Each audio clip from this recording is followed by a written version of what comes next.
반갑습니다. 하여튼 제가 인천에 있긴 하지만 또 인천에서 최고위원회의를 개최하게 되니까 어쨌든 감흥이 남다른 건 사실입니다. 인천이 대한민국의 새로운 중심으로 성장 발전하게 되기를 기대하고 또 함께 하겠습니다.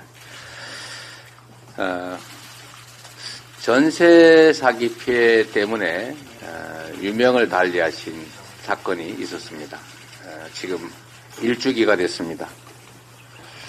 이곳 인천에서만 무려 2,000세대가 넘는 전세 사기가 벌어졌습니다. 1년이 지났지만 뚜렷한 대책을 마련하지 못하고 있습니다. 전세 사기 대책의 핵심은 선구제 후 구상입니다. 개인 간에 벌어질 일이라고 방치할 것이 아니라 주거 문제는 그야말로 생존의 문제이고 이 주거 문제로 피해를 입어서 목숨을 버릴 만큼 정말 중요한 문제라는 것을 우리가 알 수 있습니다. 그런데 그 대책이라고 하는 것이 물론 가해자를 잡아 처벌하는 것 중요합니다. 그보다 더 급선무는 이 길바닥에 나앉은 전세 사기 피해자들에게 실질적인 주거 대책을 마련해 주는 것입니다.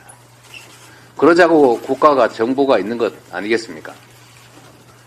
그래서 핵심적인 피해를 일단 국가가 선보상해주고 선구제해주고 그 가해자로부터 구상하는 것은 추후에 정부가 좀 일부를 담당하자라고 하는 이 제도가 실질적인 구제책일 텐데 전세 사기 피해 구제를 말만 하면서도 정부 여당이 전혀 협조를 하지 않습니다.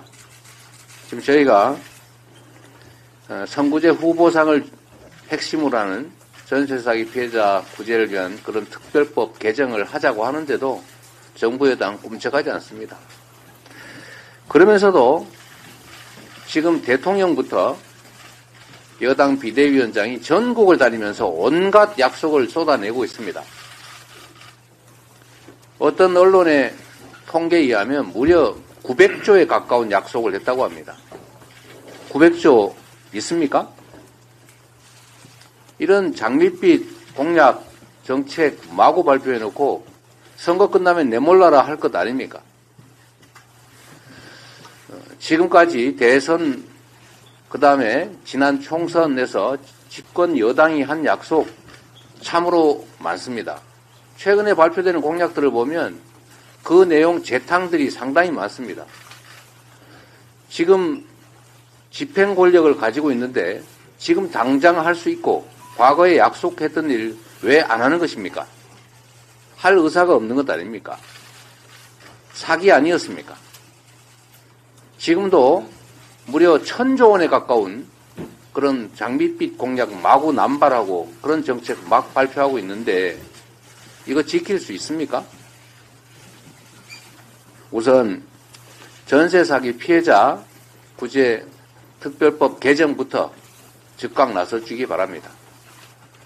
우리 민주당은 정부 여당이 약속하고 발표했던 각종 정책 중에서 동의하는 일들 많습니다. 또 공통 공약도 많습니다. 얼마든지 저희가 협조하겠다고 수차 말씀드렸습니다. 공약을 남발할 것이 아니라 지금 당장 할 것을 해야 됩니다. 말이 아니라 행동으로 국민들에게 보여주셔야 합니다. 이번 2월 국회에서 전세 사기 특별법 개정, 선구제 후 구상 이 제도를 반드시 도입해야 된다는 말씀을 드립니다. 민생과 국민의 안위에는 관심도 없고 오로지 정권 유지에만 혈안이 돼서 국민들에게 지키지 못할 약속 계속 남발하고 또 당장 해야 될 일, 뒷전으로 밀치는 일 결코 용납될 수 없다는 말씀 드립니다. 다시 말씀드리지만 지금은 대국민 정책 사기극을 할 때가 아니라 경제가 폭망하고 국민들이 죽음을 선택하면서 고통받고 있는 시기이기 때문에 진정으로 국민에게 도움이 되는 민생, 경제 정책을 실질적으로 실천해야 된다라는 말씀드립니다.